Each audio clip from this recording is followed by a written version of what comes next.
How are you guys doing out there? Everybody join us here for the RAVORI Sports Conversation, part of the RAVORI Sports Podcast.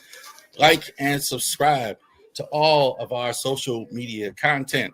So more than happy to go ahead and get you squared away today. So real quick business, Genesis Notary Services in Winchester, Virginia. If you know, you know. So definitely to thank you, all of you that have participated in that. Also, C. Harris Legal Shield. Definitely check that out. If you have any legal needs for your young families that need legal counsel, definitely go ahead and check us out. And of course, our flagship, RAVORISports.company.site. More than happy to go ahead and square you guys away with that. So we got not one, but three guests with you as well. And so we're going to talk a little basketball here tonight with the ownership group of the Valley Vipers as well, the Cuthbert family. Am I getting that right? Calbreaths. Am I saying that right? Yes, sir. Yes, sir. Okay. So the Calbreaths family, the owners of the Valley Vipers, as well, the team here in Winchester, Virginia. So we're very happy to have them as well. Valley Vipers are a semi-pro basketball team. So somebody like me who grew up as a little kid had to go to bed when I was little watching the NBA because that came on late. But the CBA came on right after school. So I watched a lot of minor league basketball and the lower league. So I appreciate you guys for coming out here as well. What happened to the other? Hold on. All right. So thank you very much. And we got the entire group here of the Calbreaths family as well. Why don't you tell people, guys, about just start right there, what you guys are doing. You guys are in a basketball league. This is your second year, from what I understand, of that.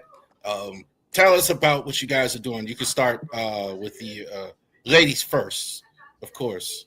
To go ahead and start Okay. us off. All right. All right. And I am in my car because I am multitasking, as anybody probably knows me. But I could not pass up this opportunity to meet with you. And, this interview is pretty cool. Josh speaks very highly of you. And so, first of all, so I'm Tina. If people don't know who I am, I'm one of the team market owners of the Virginia Valley Vipers. And this is actually our fourth year. We started in about 2022. And this is our second year being in the Loudoun County area. Relocating was part of our strategic plan. We always wanted to, in our third year, wanted to expand our market footprint. So we find ourselves right here in Loudoun County. It's been a journey for sure, and we're pretty excited to be able to impact people on the court and off the court, right? So some of the things that we do off the court are focusing on mental health and programs that help people build resiliency and overcome obstacles. So Rodney and RJ are both mental health trained, and we provide mental health services for youth and families. So that's a little snippet about myself and some of the things that we do off the court. But basketball wise, there's a lot to share about how we got here. But initially, RJ can share his story about, kind of the intro part of it. But he had graduated from University of Pikeville, was looking for an opportunity to continue to play ball at the pro level. And he found out about a combine that was coming up, and he joined. After that, he found himself in New York on a New York team there, beat someone out of their spot, and played there for a year. And we were presented with the opportunity to invest in that team, which we did. And the rest is kind of history. He was supposed to relocate to Virginia from New York. He ended up having a baby and got a promotion at the job that he was at in at the school, and so we continued our quest to be owners of a team, and so we expanded into the Virginia market and became team market owners of Virginia.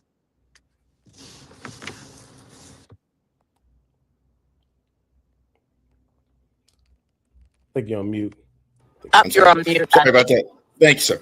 All right. So yeah, she was just talking about you. You're recently on the court, right? You've actually played fairly recently as well. So you can bring the perspective of a guy when you're talking to players, like who's there, who's actually been in the same shoes of these guys. It's the love of the game is a real thing, right? It's hard not to play every day when you've been playing all your life. I mean, it's like losing your own. So explain what your role is right now with the team as well. So my role with the team, I've been one of the players since it started in 2022. 23, playing with Tri-State, and then now with the team playing wise. My role with the team is, I sometimes I can be a team player with, helping out on the bench, being a coach, assistant coach. I'm kind of have my hands in everywhere. So my role is to make sure, the players are feeling comfortable, the coaches are feel comfortable. I'm being a positive influence, positive person on the team. I'm always been a team player. I've never been the type that, that was selfish, and, people always think that, oh man, you got to be the owner. So man, you got to get all the shots. I'm like, nah, that's not how it works. Like, I'm not, that type of guy, but, just making winning plays on the court and off the court. And for full transparency, do you want to tell them what your role is currently this season? Yeah, my current role is, I've been, able to, learn since it started with in 2022, but my role this year is to, help out the team by, being on the bench, like I said, and, just learning the impact on being on the owner side as well. I think that kind of a little bit of everywhere within the team organization. Kind of like a Jerry West type role. You're the GM, but you got your hands on other things. Yeah. I think. Oh, sorry. We do have a gentleman there. That pretty. Did a great job. Life is lifing, and we all, find ourselves with opportunities, on the court and off the court. And so I think RJ's role is a unique role in being able to be an owner, have been a player, and then being able to bring some of those insights, courtside.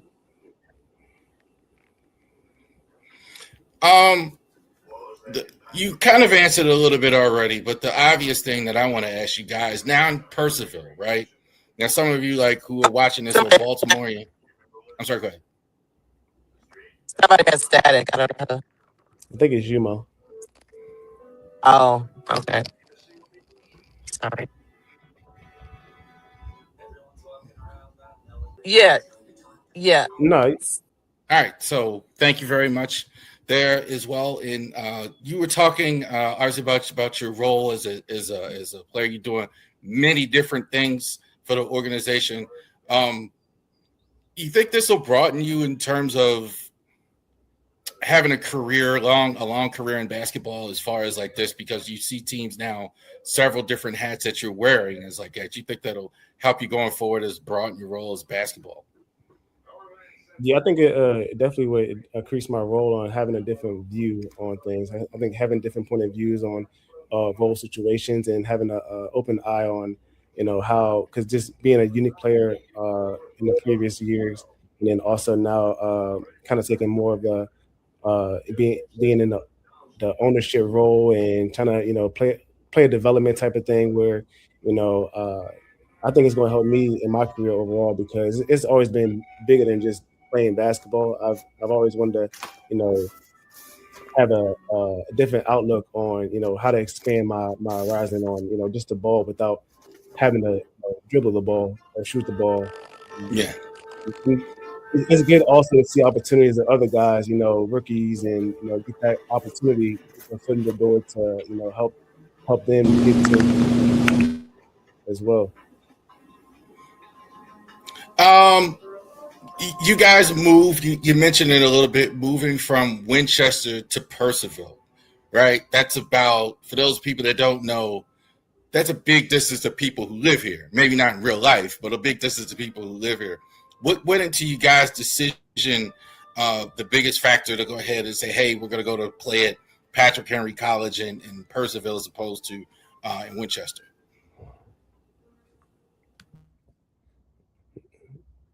You want? I think the opportunity to expand the market, having a fan base in Winchester, but it was kind of a no-brainer when you're talking about wanting to expand and fan base. Loudoun County has a huge fan base of just people who love just sports, period. And not saying we wasn't getting that in Winchester, but just expand the market and being able to be in a town where they're going to support more support as well and opportunities. And I'll also say that it was part of our plan. And so, again, I mentioned earlier that we had a 3-year plan.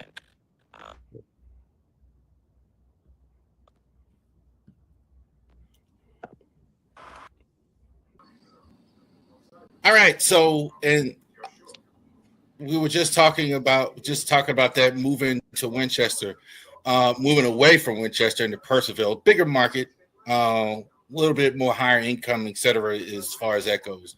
9450. So naming the league as well. You guys were how involved were you guys in that as far as naming the league, and obviously the fans named the league, but how involved were you guys in that whole process? Because a group of you guys just went off and did a whole different thing here as far as that goes. So talk about that a little bit.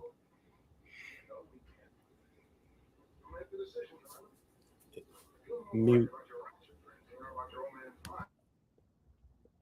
Ma, you're on mute. It was pretty. I think it was pretty cool to be able to have an opportunity to be in a league, and actually it was a group effort. So several of the teams did. We were in a unique opportunity to have our pod, so 7 of us, and a pod of us that the teams kind of had an opportunity to be owners. So in the previous league that we were in, it was set up where you owned the team market. And in this, it's similar to the NBA. The NBA, each teams own equity within the league. And so when this opportunity came about for us to be able to not only expand, a lot of things happening at one time, but expanding our market footprint, then entering into a league where we could have ownership and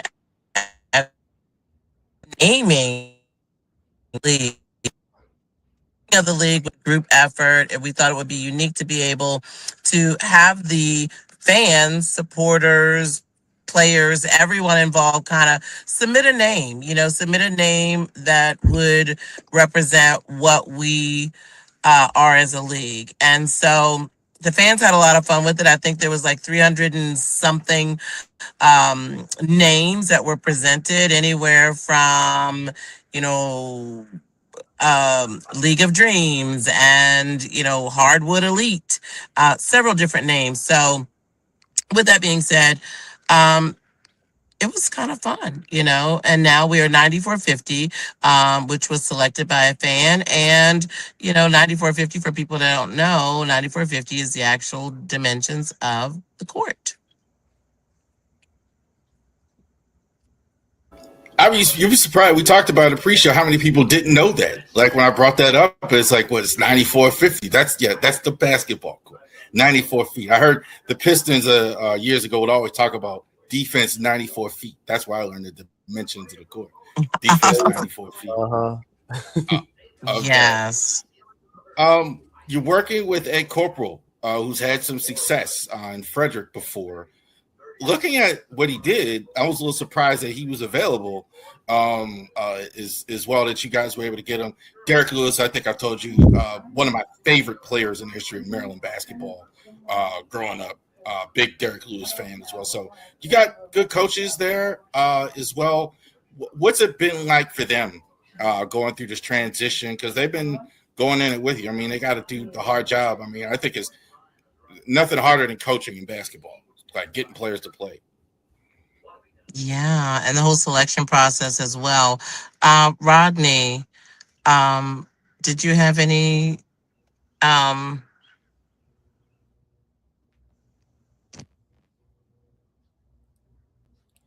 I don't think His mic's on mute. That's why. it's on mute. Mm. Hey, Dad, your mic's on mute. oh, Rodney. Oh, He just got to unmute his mic. I mean, it's great having, I think that great leadership at the top, with the coaches, Coach Ed and Derek, like those guys, are, very experienced. They bring a lot of knowledge of the game, and it also helps when you have players on the team who also buy into a system on, playing together and playing to win, playing defense. Coach Ed is big on defense and Derek. So, you know, as long as I feel like, like any team that has a good chemistry and able to build and know the common goal of, playing together, playing for each other, and competing, I think, especially at the top with Coach Ed and Coach Derek, like those guys are gonna, push them to be the best version of themselves on and off the court. You guys are this is a heavy lift, yes, owning a team. What was the inspiration, with everything that you guys got going, your background and everything like that? So what was the big reason? So somebody out here watching this that wants is thinking about doing this. I mean, what would you say is something that was the catalyst for you to really jump in this? It's a heavy lift. Owning anything. I'm sure this is hard for you to do. I think for me, providing opportunities, and creating opportunities in the community for families and their peers to come out and enjoy just good basketball, good sports. I know that it's big for us to be able to give back. I think that's the main thing, giving back. I mean, in doing things outside of the game of basketball as well. I don't think that that it's important what you do on the court, but off the court, I think that it's a big impact on what we're trying to do, and it's never been in a thought of like not giving back to the community. That's the biggest thing I think for me.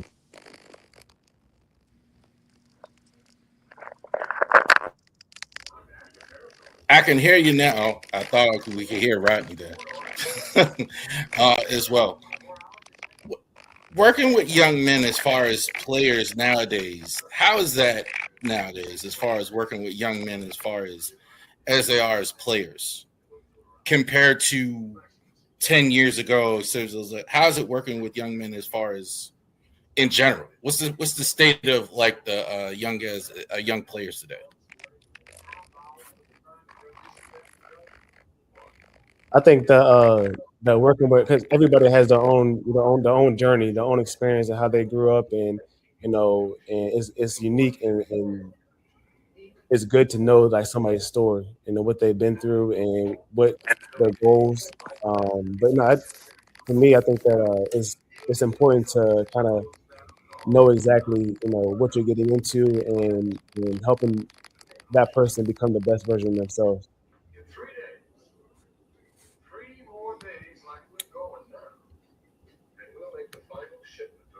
Who's been your favorite guys to meet as far as in basketball so far? I mean, as far as that goes, you got a lot of people coming to the games, a lot of people watching your games, a lot of traveling that you're doing. You're like, whoa, wow. Like me, actually, when I actually met Derek Lewis, I thought, man, how cool is this? Right? Meeting a guy that I actually grew up watching. How is it for you? Like, who you've been able to meet and talk to is like, man, this is really awesome somebody to talk to. Um, I met um multiple people. Coach, it's crazy because even when we first came on to as a team, and because I even just admiring like even with Coach Ed, like I think that Coach Ed is somebody that just admire, like just seeing like playing like being a player and then playing against somebody who's coaching like that, and like seeing like how they are able to impact the game on breaking down certain situations. And uh I think that was pretty cool.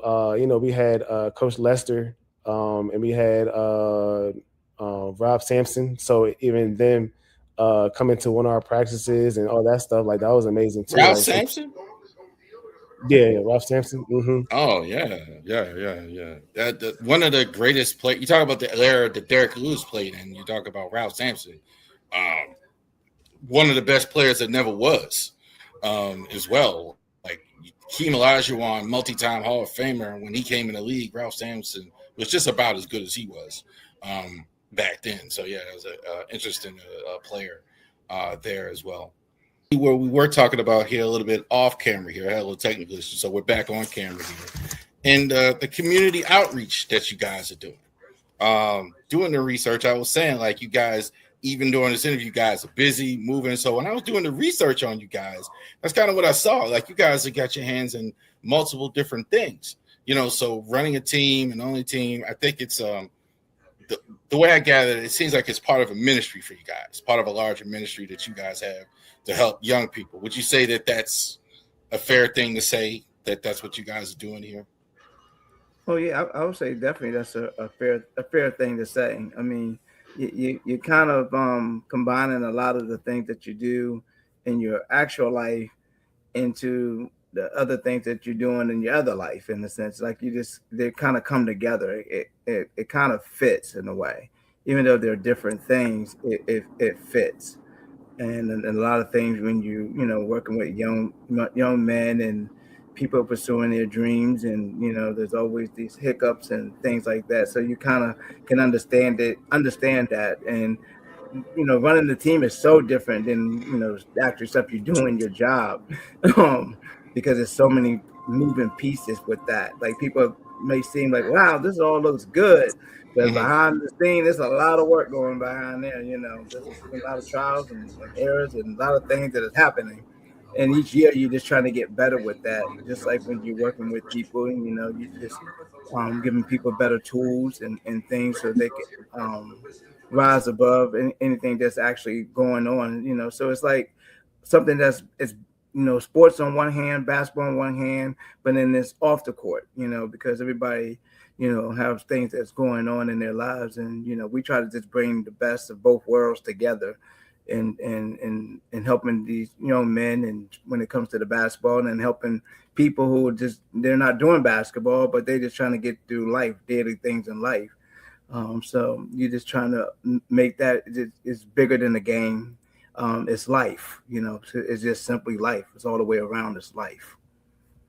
Yeah, and I was never at any point when I was young, and I'm like in my almost 50 here pretty soon. So never put together like your son is, like talking to him, sharp young man, all that. I never had a lot of that. Certainly not maybe even now, but I always had sports.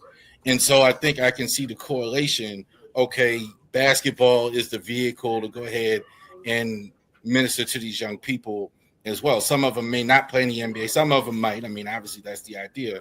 But do you see it more as that as well? Like, okay, you can direct them not just in basketball, but towards something positive. That they come into this, what they put the uniform on, they leave better than they got there. Does that make sense? That makes total sense. I think that when you kind of looking at it from the standpoint, like, they're after a dream or a goal, and you're just trying to ensure that you can get them to that goal, or at least navigate some of that, and thinking that it's really not just basketball itself. I mean, even the players in the NBA, they're thinking about life after and setting themselves up. So even in this job here, yes, payers are paid, but they're not paid at that high level. But how to manage your money, you're talking about financial literacy. That's not manage the money. Yes, you're getting in the lead here, so, which is not a whole lot in a sense, but managing money where you got a job, just managing those things and managing the balance between family and the sport, because you can't allow something to eat, too much at the sport and then takes away from your family. You're doing too much things maybe with your family and it's taken away from your game maybe. And if you have those type of things, so all that makes sense is because it's bigger than the sport itself.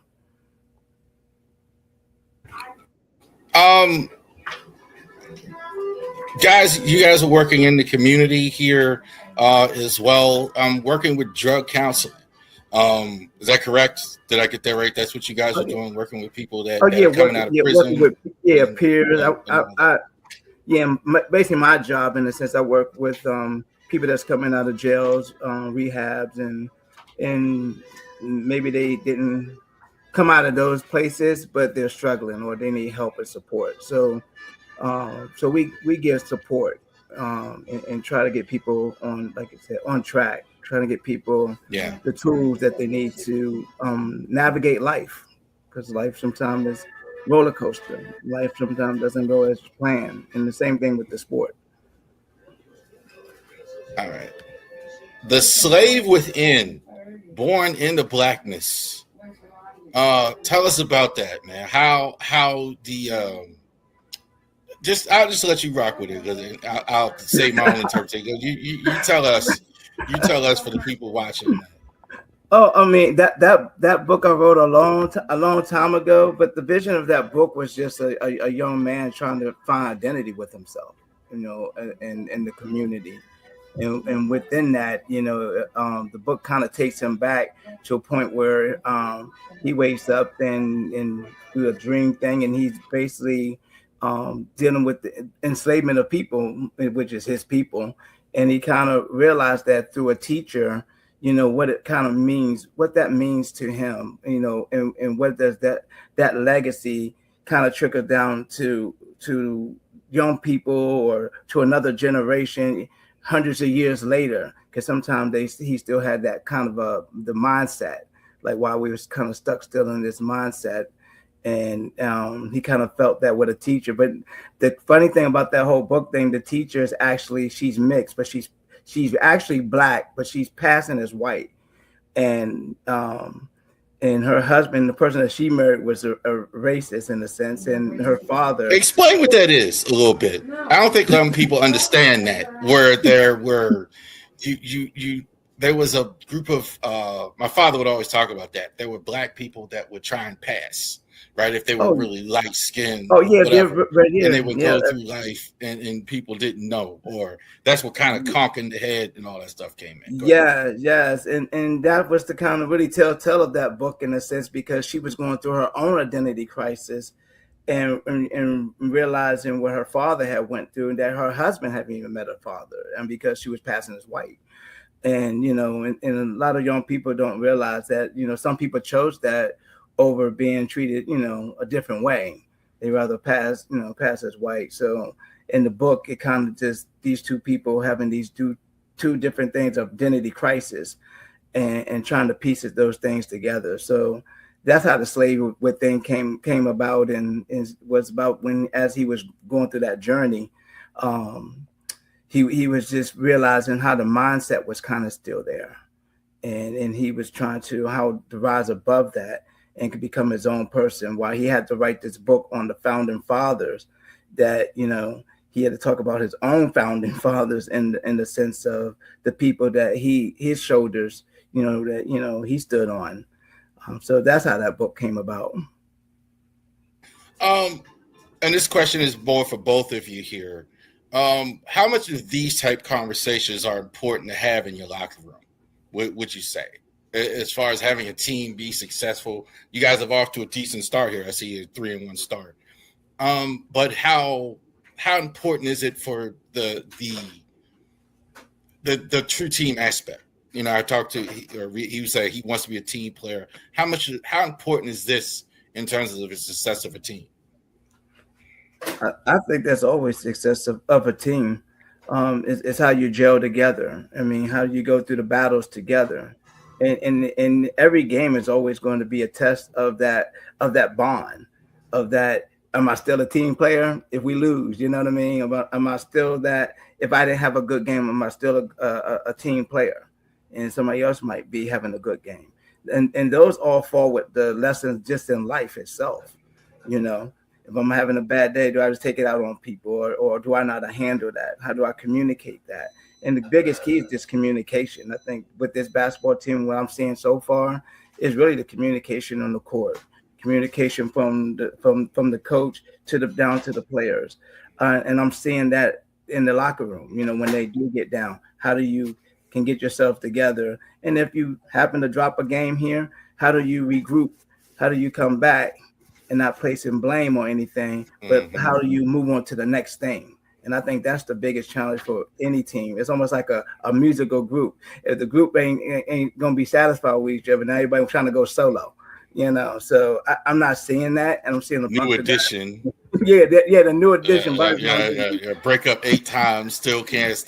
Yeah, 50 some years old can't. Yeah, and you're still breaking up. You know what I mean? So with this team right here, I'm seeing that they want to be with each other. They want to be around each other. So I'm seeing that. And I think that's why we're having some success. And I think that's how we're going to continue to have success. RJ, want to add anything? Yeah, I think you hit it on the spot. I think for me, even just a phrase back in my college days with University of Pikeville, my head coach, Kelly Wells, man, he just set the tone. Even just a message, even like a small message, like sometimes you, sometimes me, but it's always us. So it doesn't matter like who somebody. You're not gonna have a good game all the time, and it's gonna take everybody. Everybody on the boards, everybody making steals, everybody getting loose balls on the floor, just being active, cheering on each other. Not caring like who's in the game. Like if you're in the game, make the most of your time. And make an impact, make winning plays. That's the biggest thing. Like, and if you miss somebody on the pass, it's like don't go crazy and say, man, you should just move on to the next play at the end of the day. Like, that's every possession, because you can't let one play dictate your next move, because it can trickle down to everybody else, and it's like once that happens, like that's gonna be clear. Like everybody's gonna be like, man, we're not moving as a group. It's not a team effort right now. And not saying that doesn't happen, because every team goes through the A phase where you're going to have that. But it's good to get back on track. It's so easy to get off track, but sometimes it's like, okay, need that. Especially when you have leaders and great coaching staff like Coach Ed and Coach Derek, like, and guys on the team who are also leaders themselves. I feel like it's good to have that a part of the team. How much do you guys follow the NBA still? It's kind of hard, right? I mean, in a sense of like, not like me where I get to watch games every, you guys are working and doing things, and that. It's like, how much NBA do you actually get to watch? Is that important still to actually get to watch NBA? I know the madness is going on right now. I'm sure 100%. more invested in that. I'm sorry, because I went to college, right? Rooting for the colleges. So go ahead. Mm-hmm. Yeah, for me, I think it's definitely extremely important to still, see what's going on in the professional world. You don't, it's tough, especially like you talk about the young kids nowadays. They might not watch basketball, they just want to go out and play. But, once you actually watch the game and understand the game and like how the pace and how, movements and like just being able to watch shot clocks and understand like coaching changes and all that stuff overall, just everything about the game, I feel like is so important, especially when you talk about execution. Are they not fans like we were? Like nowadays, I kind of get the sense that they don't, because I've been watching literally since I was younger than my daughters are now. Like literally, I talked about the other day the finals in '84.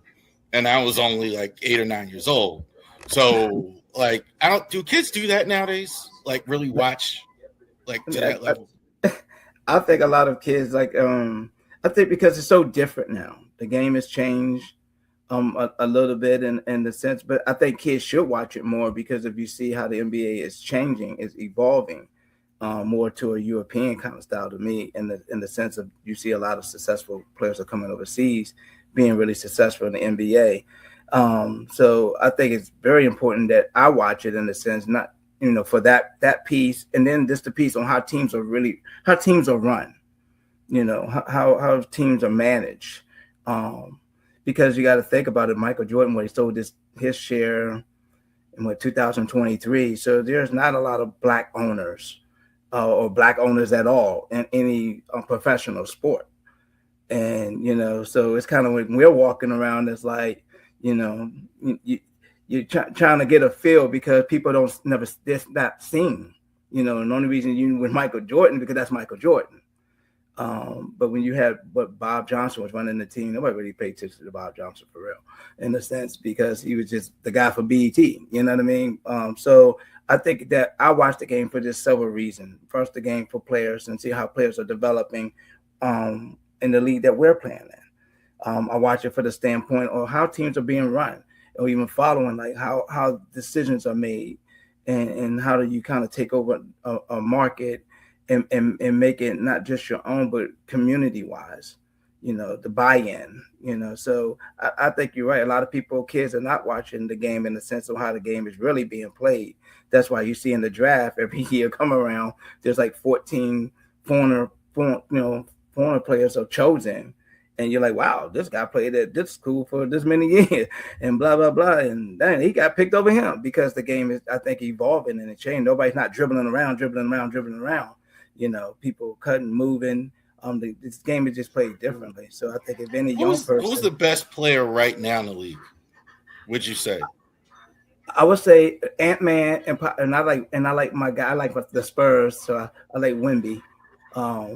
You still got the Greek, and you still got a lot of other players out there. But I just think they're kind of just Ant-Man to me is keeping American players alive in the sense of the players, how he's playing, because he's kind of reminding you of this kind of a Michael Jordan kind of feel in a sense, and he just bringing excitement to how he's developing, how he's come a long way in his development.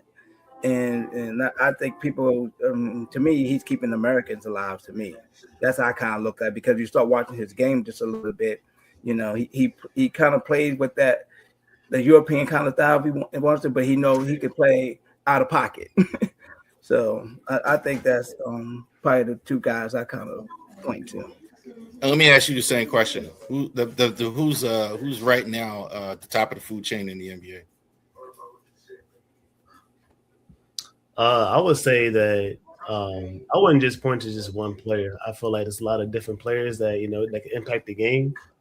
But if I had to pick just top guys, you're talking about Shea, you're talking about the Thunder. Like, they have a young team as well, so it's like him being a leader at the head honcho of that, and also have guys who are following. Overall, you still got you can't sleep on. You still got Luka. You still got your. Me personally, I think that that Jason Tatum, I think he's back. I'm not saying he's back, but he's back playing. But I'm like, it's still, he's fresh off an injury. But he's been playing some good basketball. Ant-Man for sure. I think that Jaylen Brown, also, it's tough to say like who's the face of the league, but there's guys in the league that show the potential of like, hey, like, I'm here. Like every franchise, I feel like have their talent, that talented guys. But it's hard to pinpoint like who you think would be the face of the league. So, and I'm gonna ask an even harder question this time: who's the greatest player to ever lace it up? At least for you. That's kind of almost too hard of a question. But like, who would you say is for you? For me personally, yeah, I think that talk about the greatest of all times, or are you talking about who's the greatest NBA player, greatest NBA player of all time? Yeah, the greatest NBA player of all I'm gonna go. Just to me, I'm gonna go with LeBron.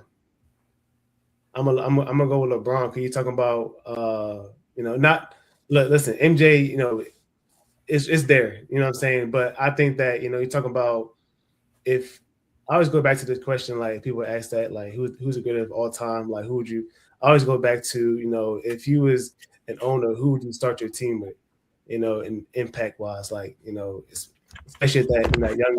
But you can't go against 6-0 in the finals though. So MJ, he gets it done. There's no doubt. But yeah, I think that it's handheld. But if I had to pick, I'll pick LeBron. And I'm more in that area where it's like I've seen, like, what I'm saying, like, so for me, like, seen MJ play. Is that so? I guess that's your answer. Michael Jordan is just. For me, I would say like he going with MJ. I would say it's just hard because there's so many, because the eras are so different. You know what I mean? The way that the game is played is so different. But I would probably go I'll probably go Bill Russell. Because I feel not only that he won championships, but he took over a Boston team as a coach, and I think won like 2 or 3 championships, right? Like championships. And you don't see a lot of people go from that what he did. I mean, you're at 11, like he got 11 rings. Most from playing and then coaching. I mean, but a lot of people like don't know that in a sense because a lot of people. That was my dad's favorite player. I know all about Bill Russell. That was my dad. He was a big Boston Celtics guy. I was a Laker guy, I think, in protests. Me too. Because my dad was such a big Bill Russell guy, and then when they came back around the '80s, it was Bird and McHale and Harris. Those guys. I have LeBron. I have LeBron like third all time. I have LeBron third. I have Michael and then Kobe ahead of him, and then LeBron third. Kobe and Michael, they're the only 2 guys that scored all the points and play defense and do everything on the court at the same time. Usually when you play, you're giving up something. You don't score and do this. Kobe and Michael gave you all aspects. Yeah. So as and plus too, you talk about, you got like a guy like Shaq who was dominant. Especially you talk about. I don't have him as high. No. I'm not saying as all time. I'm saying like just a dominant big man. Like nowadays, like you can't find that. You find guys 6'11", 6'9", but shooting. Back then, like that was a major thing. Like, I think that you see what he done.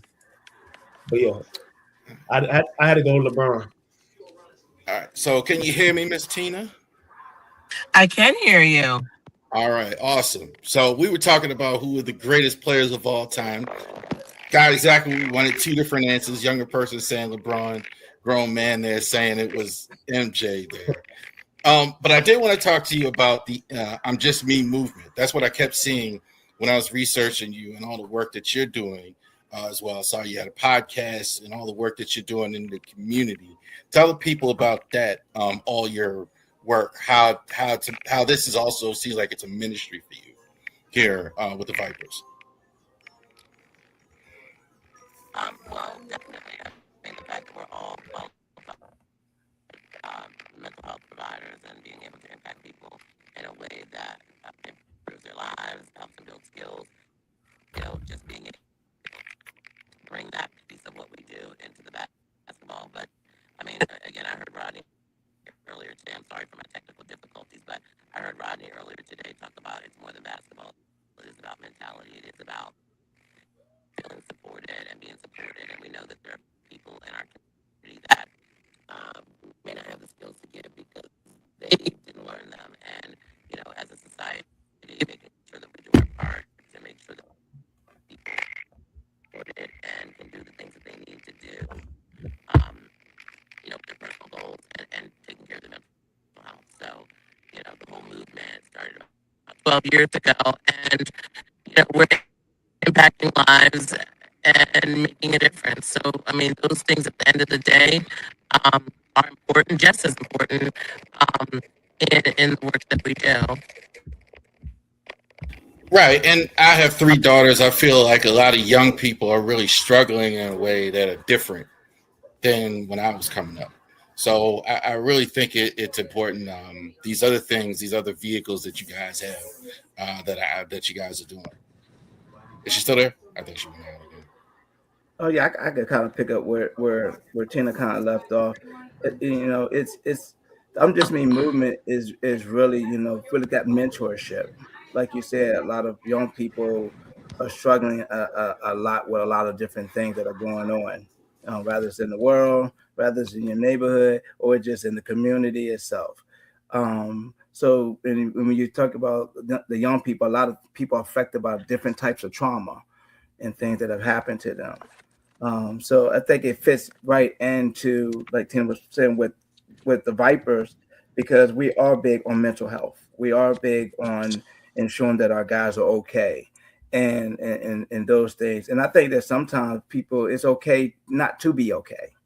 I think that we kind of lose that fact that, okay, somebody asked me, and hey, Ryan, how you doing? And I'm good, man. I'm good. I'm great. But inside, I might not be great, and it's okay to say, "Nah, I'm just not a good day. I'm not feeling good today. I'm not feeling like myself today." And I think those are the things that say you can be okay with that, and nothing is truly like wrong with you, but it's okay not to be okay, and you might want to talk to somebody, or you know, you might need to be alone for a second, whatever those things may be, whatever that technique thing that soothes a person, they can use that. And I think that's the biggest thing, that's what's really going on. I think a lot of people is not paying attention, because if you think about the statistics, a lot of Black people, especially youth and young people, have died by suicide, and we're not even paying attention to that rising number, because when we was growing up, boy, you get up, you okay, you good, go outside, or man, get up, whatever you was doing, you don't cry, get up.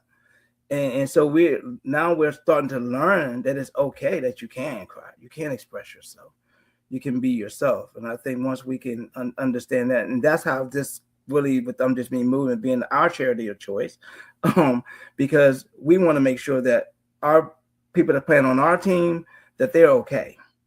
And if they're not okay, we actually have a pastor, Corey, over at the Baptist church over there in Purcellville, that our guys can go talk to. And it's nothing about spiritual or nothing like that, but somebody other than team, or you're talking to the manager or talking to the GM or your coach, that you might want to go talk to somebody about it. And we make sure that we provide a resource.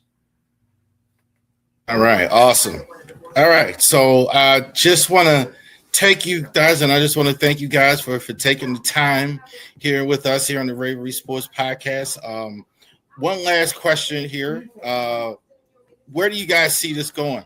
Obviously, I mean, outside of the obvious winning a title or success on the court. But where do you guys see yourself here going forward?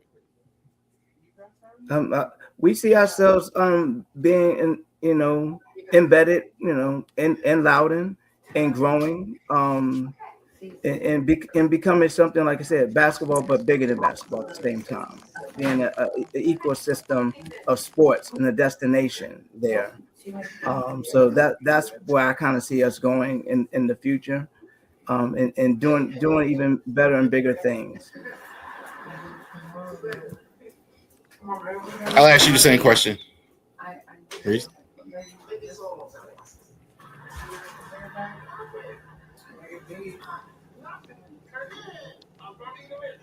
Did he mute himself? He's still on mute. Yep, you mute. I think he's still on mute. Oh, you still on mute. And I hate that we're having so many technical difficulties. I'm sorry. Don't worry, that's what edit is for. Trust me, you won't even notice. I was going to say, will you be able to edit some of these things out? You won't even notice it when you say it. You'd be like, "Oh, everything was fine." Yeah. I know. I missed some of your questions. I wasn't able to answer some. RJ, I think he's going to ask you the same question. I Go ahead. said we could definitely run it back on another interview for sure. But definitely, it's gonna be a good one.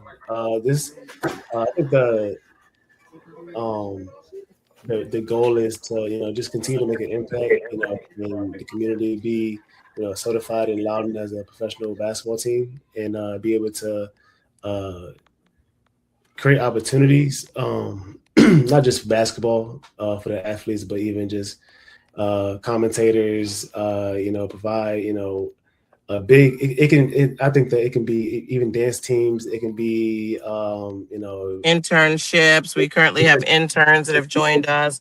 yeah, even just when we started, even in Winchester as well, like doing internships with the college at Shenandoah University, so students were able to get hands-on experience at our games. And Game days. Patrick Henry now too.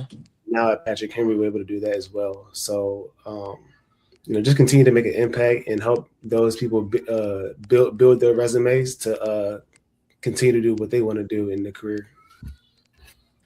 I think that's huge, being able to provide opportunities for real life experience in the field. I think oftentimes people, they want to get the job and the career of their dreams, but then it's a barrier. It's like, do you have experience? And you can't get experience unless you can get the job to get the experience. And I feel like we provide those opportunities for young people to have an entryway, to build their resume, to get some experience and do some of the things that they can do to beef up their resume and show that they are qualified, that they're responsible, that they're motivated, that they can follow through on tasks, that they can have effective communication. Um, and so I love that. And then also the other piece that I wanted to talk about is the partnerships that we have. And one of those is with Tree of Life. Last year, we were able to help solve problems right here in Loudoun. And one of those is food insecurities. You think about Loudoun being the richest county in the country, and people think, oh, there aren't people that are hungry, there aren't people that go without, and that's absolutely not true. There are communities within Loudoun County that face food insecurities, and Tree of Life is one of our partners. But in meeting with them and looking at their pantries, on a tour, I said, you guys need food, let's find a way to partner with. So we partnered with Giant Food, and so with that partnership and Tree of Life, we've been able to connect families with 31,000 pounds of food that goes right into the community, food that helps serve families that are facing food insecurities. And so for us, it really is more than basketball. It's about giving back. It's about having the guys have an opportunity to play the sport that they love, but also give back. And it's an opportunity for community pride and the community to come together as a whole. And those are things that I really love. Even when we were in Winchester, being able to have Shenandoah University as our home court, and then, expanding, of course, but the whole idea of wholesome fun in Winchester is the apple orchards, the apple blossom festivals, the whole walking mall, and all of these wholesome organic experiences. Loudon brings the fan base. The fans there specifically come out on a game night. They will rock their jerseys. They will yell their brains out. They are going to show up and show out. And it's just a different way of having support. But I say all that to say that, whether we're in Frederick County, whether we're in Winchester, or whether we're in Loudoun County, taking those mindsets of giving back has always been really huge for us. And we'll continue to really have that embedded into the things that we do. So we're not just a basketball team, that we are, helping solve real life issues, right in the communities that we serve. And we also are still partnered with Winchester and Frederick County Parks and Recreation. We provide camps, summer camps, winter camps, and even in those opportunities, we provide free camps under scholarship to provide kids the opportunity to go to camp for free. So a whole week long of camp for free just being a kid. Nobody knows which kids are on scholarship, which are not, but still being partners with Winchester Parks and Frederick County Parks and still serving. So last year, about 49 families received free summer camp and free winter camps. Yes. And I also like to thank all the Winchester fans that do come out and travel to over the mountain just to keep supporting us. And thank you for that. Over the mountain, for those of you that don't know what that is. Over the mountain, those of you who don't know what that is like if you're in Winchester, you're at one end of the valley. Over the mountain, you're at the high end of the valley there. Over the mountain. That's the thing. Over Maryville. And we do want to thank our sponsors and our fans. We would not be where we are without all of our sponsors. Our title sponsor is the pub. They give back in the community in a number of ways. But, thank you to fans, supporters, sponsors. If people are looking for ways that they can support the Vipers and they would like to be a sponsor and market with us, we definitely will brand them and shout them out at games and add them to our websites.